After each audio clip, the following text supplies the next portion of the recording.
If you've ever ignored a strange sound in your home, you might want to listen carefully, because in this case, the sound wasn't the house. It started with something small, a faint scratching inside the walls, a soft thud just out of sight. Easy to ignore, easy to explain at first. Laura Bennett had only been in the house for 8 weeks, and already something felt wrong. Not loud, not obvious, just off. The sounds didn't stay in one place. If she moved to the kitchen, it followed. If she went to bed, it was above her. If she stayed still, it stayed still too, like it was listening. At 2:46 a.m., everything changed. Laura Bennett had only been in the house for 8 weeks. It was small, cheap, and tucked into a quiet neighborhood where nothing seemed to happen. The kind of street where curtains stayed half-drawn, lawns were trimmed just enough, and the silence felt less peaceful than simply practiced. After a brutal year, divorce, debt, and the kind of loneliness that settles into your bones and makes even ordinary evenings feel heavy, it felt like a miracle. A fresh start in the shape of a narrow 2-story house with aging wallpaper, thin walls, and floors that complained under every step. During the day, it was almost charming. Not beautiful, not warm exactly, but manageable. The sort of place you forgive because you need it to be enough. A place where sunlight softened the flaws and made everything feel temporary, fixable, survivable. At night, it changed. The house had a different voice after midnight. It creaked, it settled, it exhaled. That's what Laura told herself. Because old houses make sounds, don't they?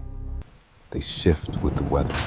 Pipes knock, wood contracts. Air moves through vents like a whisper through teeth. Every homeowner knows that uneasy little negotiation with noise, the bargain where logic tries to speak louder than instinct. That explanation worked, at first. Then the sounds started following her. If she sat in the kitchen, a dull scrape came from behind the pantry wall.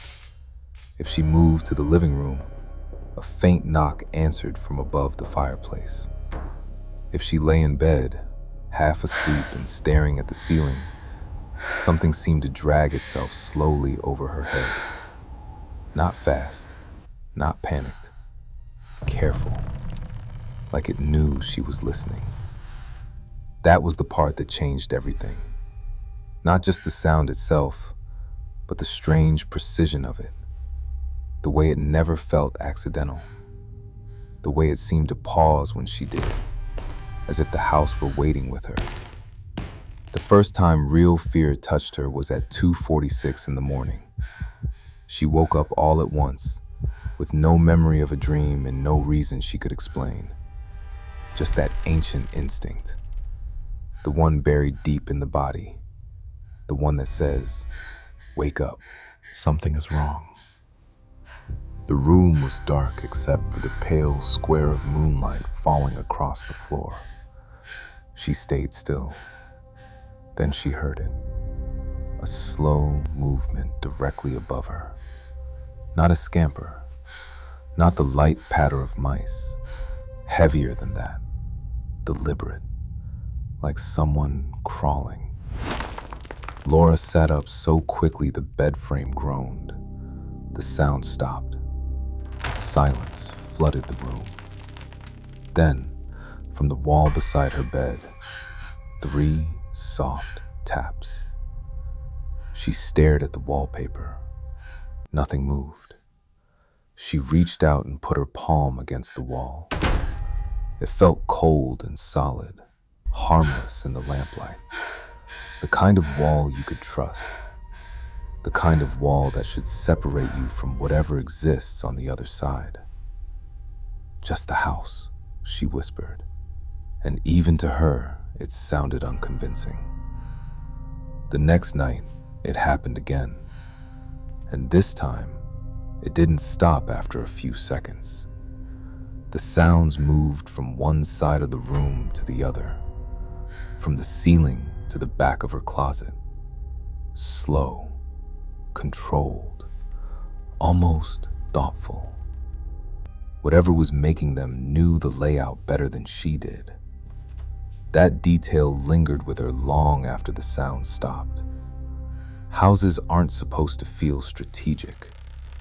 Random noises are one thing, but this felt like movement with intent, like something navigating.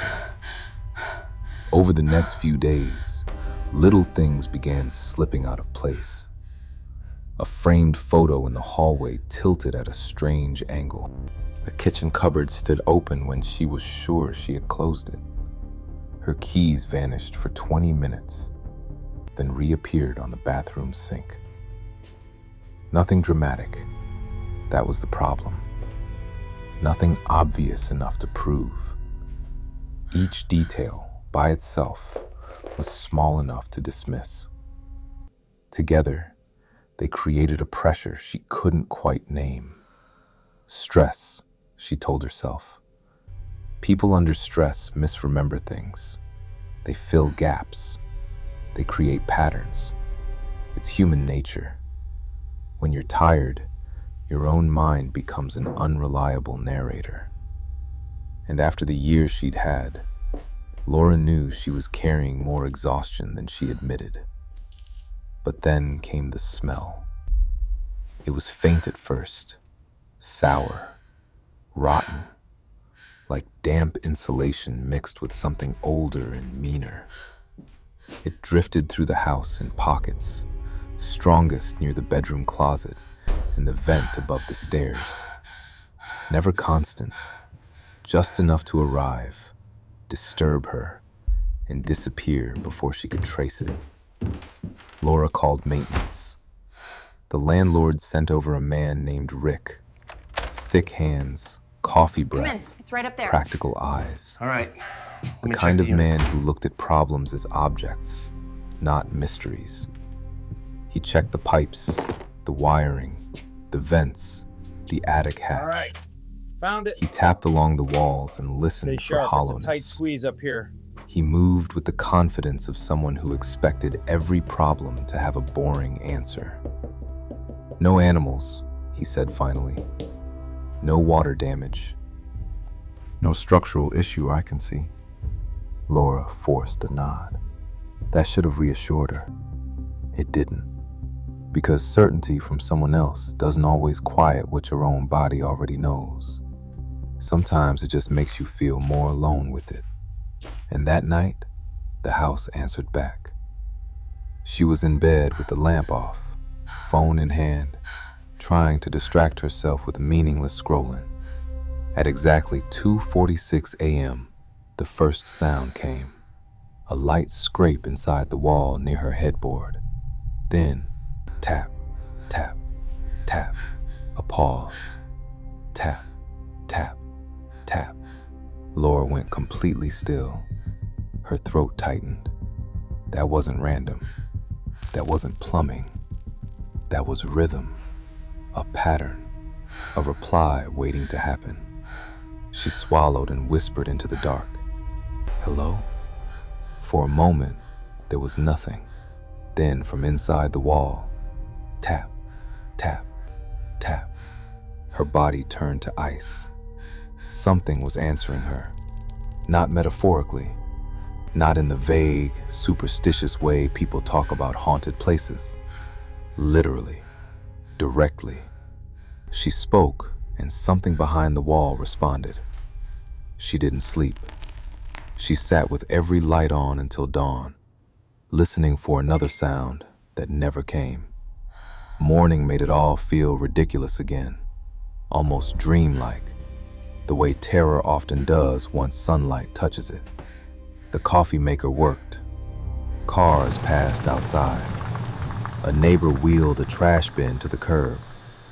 Ordinary life returned with almost insulting ease, but fear leaves traces. That afternoon, she bought a small indoor camera from a hardware store across town. Cheap plastic, basic night vision, motion recording. The kind of thing people use to check on pets, deliveries, or a front door that makes them uneasy. Simple, almost disposable, but solid enough to answer one question. Was it real? She set it on her dresser and pointed it toward the wall beside her bed. Then she waited. Night came too quickly. The house seemed quieter than usual, as if holding its breath with her. Laura lay under the blankets, fully dressed, pretending to sleep while every muscle stayed tense. She listened to the hum of the room, to her own breathing, to the tiny mechanical silence between expected noises. At some point, exhaustion won.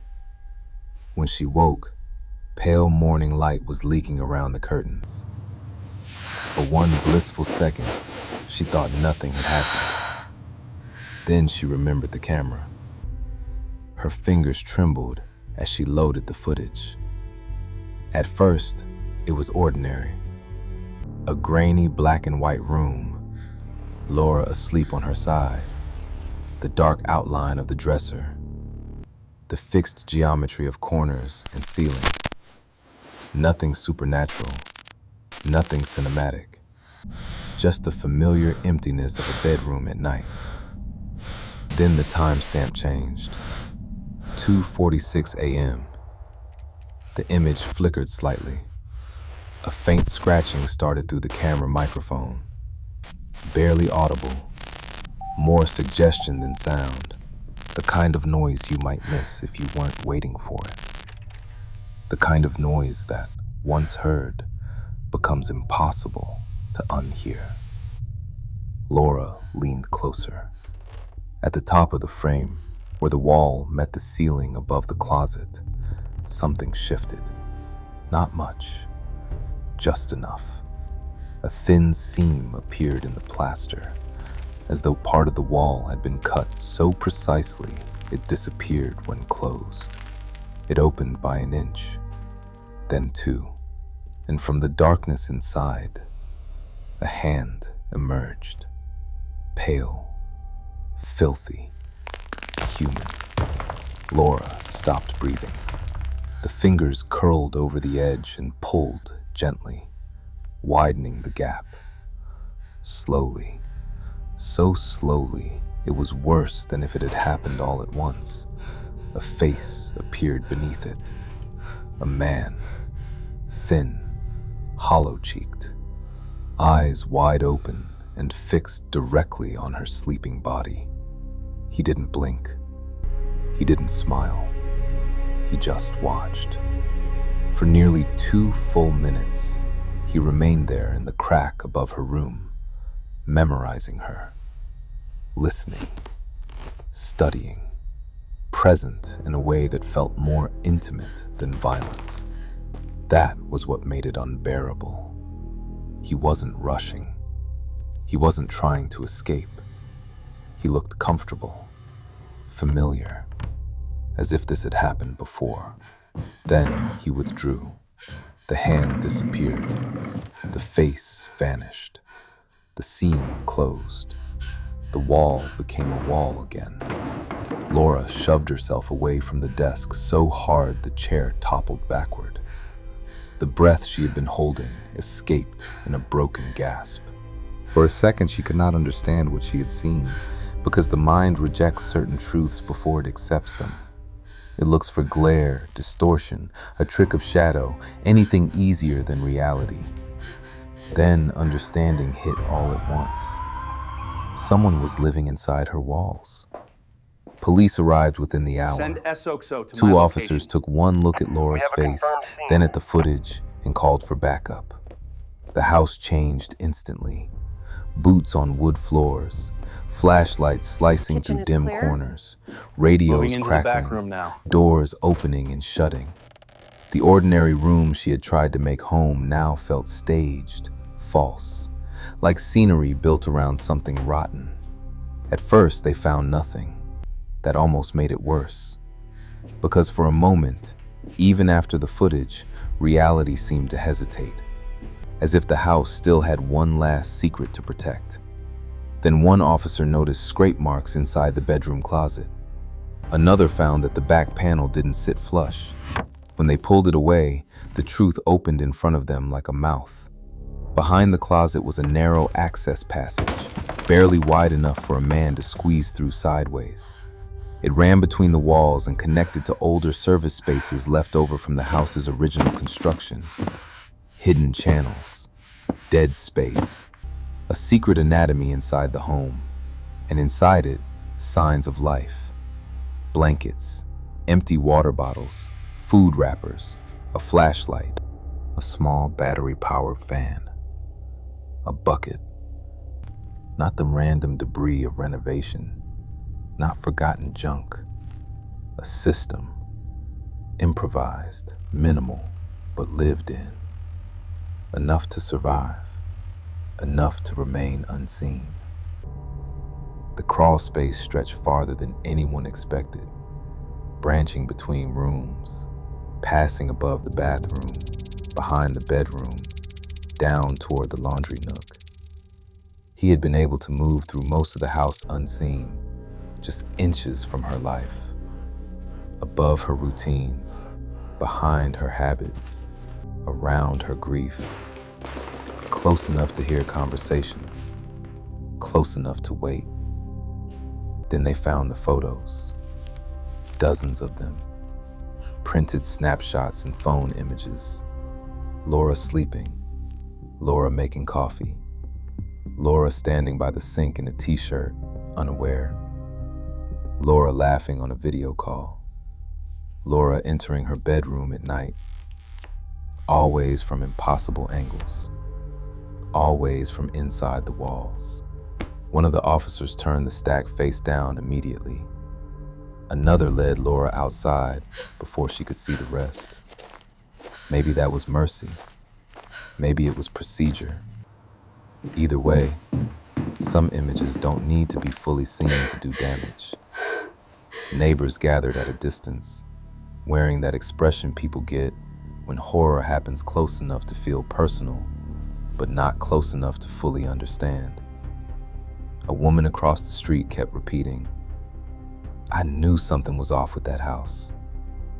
As if houses can absorb evil the way fabric absorbs smoke. As if warning signs become clearer only after the danger is over. The man was found before sunrise. He had been hiding in a narrow section above the utility area, curled into darkness like a spider in a crack. Malnourished, dehydrated, alive. He had apparently been using a loose basement entry to come and go when the property sat vacant. By the time Laura moved in, he already knew the spaces no one else knew existed. He'd adapted to the house like a parasite adapts to a host, quietly, efficiently, without needing much, except access. The police never gave Laura every detail. Some facts were confirmed, some withheld. But what became clear was this. He had likely been there before she ever signed the lease, watching previous tenants, learning routines, waiting. That was the part that broke something in her. Not only that she had been watched, but that she had walked willingly into a place where someone might already have been listening from the dark. There's something especially cruel about that kind of realization. It rewrites memory. Every ordinary moment becomes contaminated after the fact. Every quiet evening, every shower, every time she cried alone and believed loneliness was the worst thing in the room. She left that day with a single duffel bag and never spent another night in the house. The landlord boarded it up. The property changed hands a year later. Renovations gutted the interior. Walls came down. Spaces were sealed. Fresh paint covered old fear, as if terror could be remodeled. As if demolition could erase the fact that hidden spaces had once held a living witness. But some things don't leave with the furniture. Years later, Laura could talk about it in the calm, detached voice people use when discussing a scar.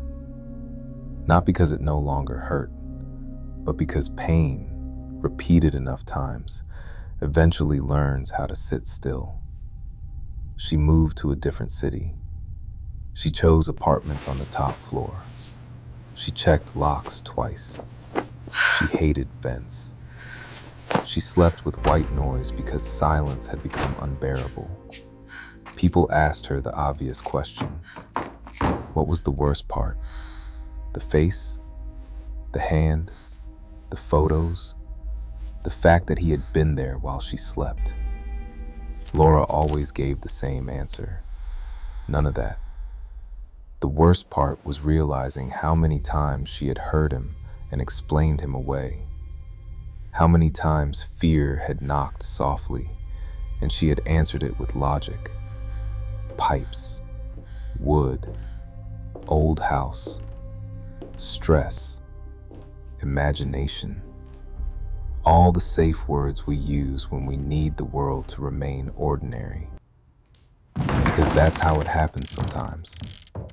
Not with screaming, not with shattered glass, not with footsteps charging down a hallway. Sometimes horror arrives quietly.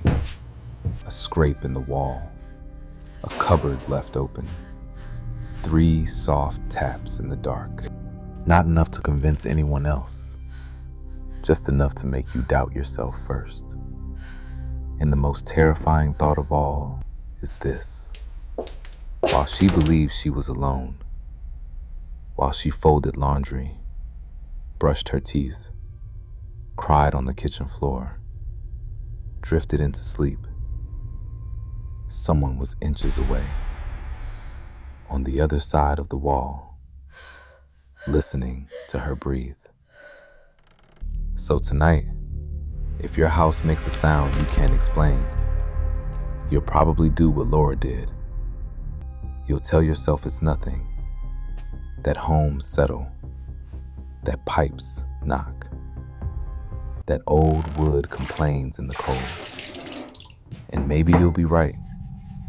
Maybe it really is the house. But what if you're not? What if the most dangerous things aren't the loud ones, but the quiet ones you learn to live around? If this story stayed with you, subscribe for more.